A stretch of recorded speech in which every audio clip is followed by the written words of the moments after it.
এই দুনিয়া এখন তো আর সেই দুনিয়া নাই। রুকো যারা, এই দুনিয়া এখন তো আর সেই দুনিয়া নাই।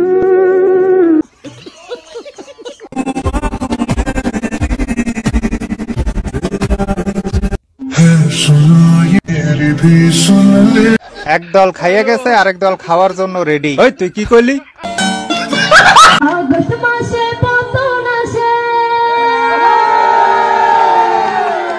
সারা বাংলার মানুষ আসে। তোমারে ভালোবাসা আমি আমার পুরাটা জীবন দিয়া দিলাম। কেমন জানি ইসলামের জ্ঞান পাইতেছি। হ্যালো এভরিওয়ান, কি অবস্থা সবার? আশা করি আপনারা প্রত্যেকে ভালো আছেন এবং সুস্থ রয়েছেন। অনেকটা দিন বাদেই কিন্তু আবারও আপনাদের জন্য আরো একটি অসাধারণ এবং নতুন ভিডিও নিয়ে চলে এলাম। আজকের ভিডিওটি এ কারণেই অসাধারণ এবং মজাদার হবে কারণ আজকে আমরা সেই সমস্ত বাংলাদেশি তারকাটাগুলোকে নিয়ে কথা বলবো যারা ভারত নিয়ে খুব একটা লাফালাফি করছে, এবং আমরা বাংলাদেশি হুজুরদেরও সার্কাস এবং কমেডিগুলো একটু দেখব। আর যারা আমাদের ভিডিও রেগুলার দেখেন তাদেরকে বলতে চলেছি আজকের ভিডিওটি শেষ পর্যন্ত দেখুন, অসাধারণের থেকেও অসাধারণ মজা পাবেন। চলুন তাহলে আর কথা না বাড়িয়ে ভিডিও শুরু করা যাক। আইয়ে দেখতে মজা আয়েগা। এই দুনিয়া এখন তো আর সেই দুনিয়া নাই। মানুষ নামের মানুষ আছে, দুনিয়া বোঝায়। সেই মানুষের ভিড়ে আমার আসল মানুষ না। এই দুনিয়া এখন তো আর এই হচ্ছে হুজুরের আসল চরিত্র।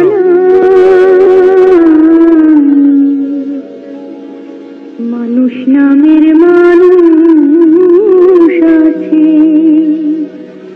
দুনিয়া বোঝায়। Sorry sorry sorry sorry. Guys, এতদিন আমি শুধু ভাবতাম যে এই যে বাংলাদেশের একজন scholar, Islamic scholar Mizanur Rahman Azhari, যাকে বাংলাদেশের সোজা ভাষায় হুজুর বললেও চলে, এর মেহফিলে, এর ধর্মীয় সভাগুলোতে এত লোক আসে কিসের জন্য?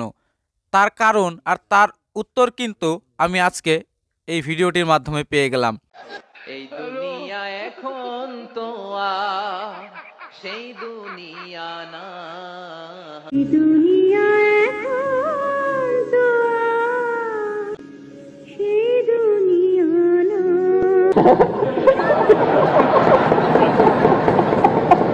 যার কিনা আজকে নায়ক হলে অথবা গায়ক হলে ভালো মানাতো, সে আজকে ধর্মীয় ব্যবসায়ী হয়ে গিয়েছে, হুজুর হয়ে গিয়েছে।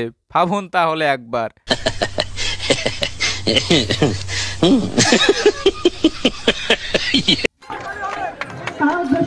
গাইস, এটা হচ্ছে মুসলিমদের আরেকটা ধর্মীয় মাহফিল, ধর্মীয় সভা। দেখুন কি গানটা চলছে। সারা বাংলার মানুষ আসে, আনন্দে মেতে উঠে আমরা দুষ্ট হাসিনা কান্দে রে, সৈরা জারি কান্দে রে। কেমন জানি ইসলামের জ্ঞান পাইতেছি। গাইস, এই ভিডিওটা দেখার পর এবার সেই সমস্ত হুজুরদের বলতেই হচ্ছে, সেই সমস্ত কাট্টার হুজুরদের বলতেই হচ্ছে যে বাংলাদেশের বেশিরভাগ মানুষ নিজেদের পেছন ঢাকার জন্য লুঙ্গি পরলেও হয়তো এই ধরনের হুজুররা এখন মাথায় লুঙ্গি পরে বসে আছে এনাদের মুখ ঢাকার জন্য। কারণ এনারা যেটা করেছে সেটা কিন্তু ইসলামে হারাম, ইসলামে নিষিদ্ধ রয়েছে, ইসলামে হালাল। তা সত্ত্বেও এরা কিন্তু এইসব করে বেড়াচ্ছে।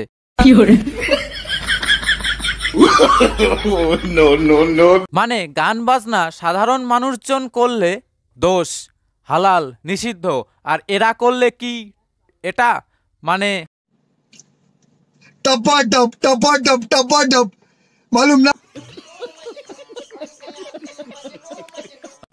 গাইস, এখানে আবার বাংলাদেশের সোয়া হুজুর, বাংলাদেশের সুনামধন্য হুজুর বিএমপিকে শাসন করছে। বিএমপিকে কি বোঝাচ্ছে আসুন দেখি। একদল খাইয়ে গেছে, আরেক দল খাওয়ার জন্য রেডি। ওই তুই কি কইলি? কি তুই আমাকে দলের বিপক্ষে কথা কইলি কে? কই আমি আবার আমনেগো দলের বিপক্ষে কবে কথা কইলাম? ওই যে কইলি এক দল খাইছে আরেক দল খাওয়ার জন্য রেডি, আমরা খাওয়ার জন্য রেডি। এনে কোন দল খাওয়ার জন্য রেডি সেটা তো বলি নাই, কোন দলের নামই তো নেই নাই। তাহলে তুই কাগু কথা কইছস? কথাটা কোয়ার লগে লগে আমনে যেহেতু সিক করে দিয়ে উঠছেন, তাহলে তো মনে হয় আমনেরাই খাওয়ার জন্য রেডি। চুপ, বেশি কথা কবি না, বেশি তিরিং বিরিং করলে ঠ্যাং ভেঙে দিমু। তা কি ক্লিয়ার না বেজাল আছে? গাইস, আমার মনে হয় বাংলাদেশই এমন একটা দেশ যারা কিনা স্বেচ্ছায় নিজেদের পিছনে বাস নেওয়ার জন্য সব সময় বসে থাকে। এআই কে ব্যবহার করে নিজেদের পেছনে বাস নেওয়ার জন্য এমন ভিডিও যে কেউ বানাতে পারে এই সর্বপ্রথম আমি দেখলাম। তাহলে আজকে কোন মুখে বলছেন এক চাঁদাবাজ পালিয়েছে, আরেক চাঁদাবাজকে কেউ দেখতে চায় না? তাকে উদ্দেশ্য করে বলছেন, আমরা কি বুঝতে পারি না?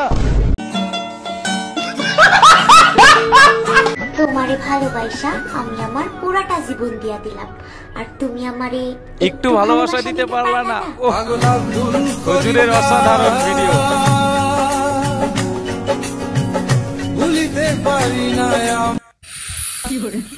কেমন জানি ইসলামের ঘ্রাণ পাইতেছি। গাইস, এখানে ইসলামের গন্ধ পাওয়ার মতো কিচ্ছু নেই, এখানে পুরোটাই ইসলাম, I mean Islamic look. Islamic সাজ পোশাকে এই হুজুর মহিলার কণ্ঠে যেভাবে ভিডিও বানাচ্ছে, আমি নিশ্চিত যে এই হুজুর ধর্ম ব্যবসায় সফলতা না পেয়ে অভিমানে সোশ্যাল মিডিয়ায় সফল হতে এসেছে।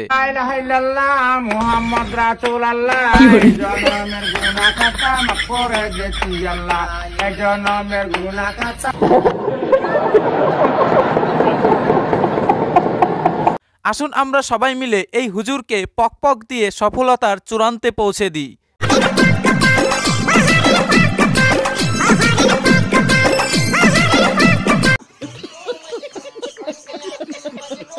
এখানে এই কথা লিখে পাঠিয়েছেন, গোমাতা কি জয়, ভারত মাতা কি জয়, এটা বলার দরকার নেই। তারা এখানে আসুন আমার সামনে, সারা পৃথিবীর মানুষ দেখছেন।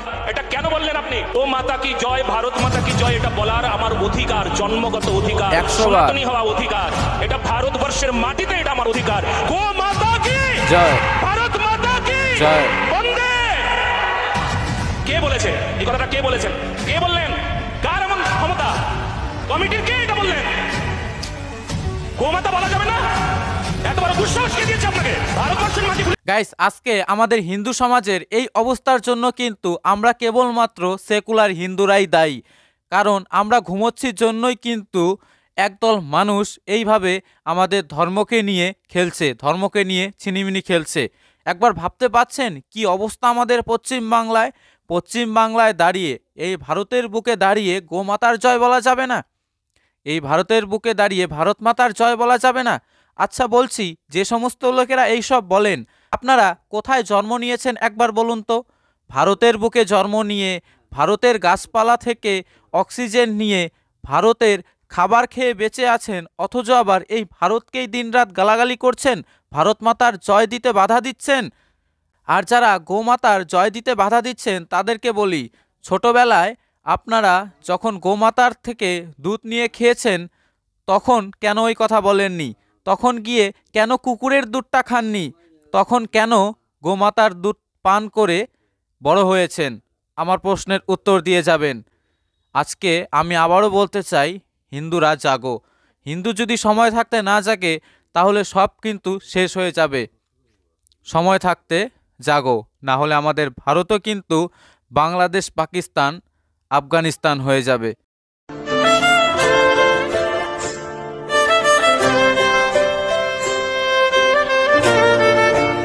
যার বাড়ি পাবনা তার নাই কোনো ভাবনা। একেবারে বিরক্তির চূড়ান্ত যাকে বলে সেটাই এই ড্রপ হুজুর। পেছনে পর্দা ঝুলানো নকল স্টেজ, চোখের চাহনি আর শরীরী ভাষাটাও নকল, অথচ এমন ভান করেন যেন সামনে বিশাল জনসমাগম। উপস্থিত শত শত শ্রোতার মাঝে তিনি মধ্যমণি। কথায় কথায় বলেন মেসেজ ড্রপ, বিশ্বাস অর্জনে বলেন আমার অ্যাসিস্ট্যান্ট। তিনি এমন এক হুজুর যার আলোচনায় কেবল প্রেম, ভালোবাসা। জনপ্রিয় নায়িকারাও সেই আলোচনা থেকে বাদ যান না। অবাক করা বিষয়, পরিচয় তো দূরে থাক, অনেকে ভণ্ডামি করা এই টিকটকার হুজুরের নাম জানেন না। আমাদের মতো এত অসভ্য জাতি আমি মনে হয় না যে বহির্বিশ্বে এরকম অসভ্য জাতি আছে। সঠিক বলেছেন।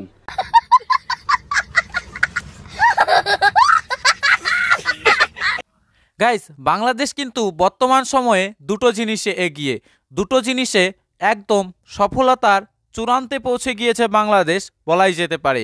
এক হচ্ছে ভারতকে দিনরাত গালাগালি দেওয়ার দিক দিয়ে, ভারতের দুর্নাম করার দিক দিয়ে, আর দুই হচ্ছে হুজুরদের ধর্ম ব্যবসার দিক দিয়ে।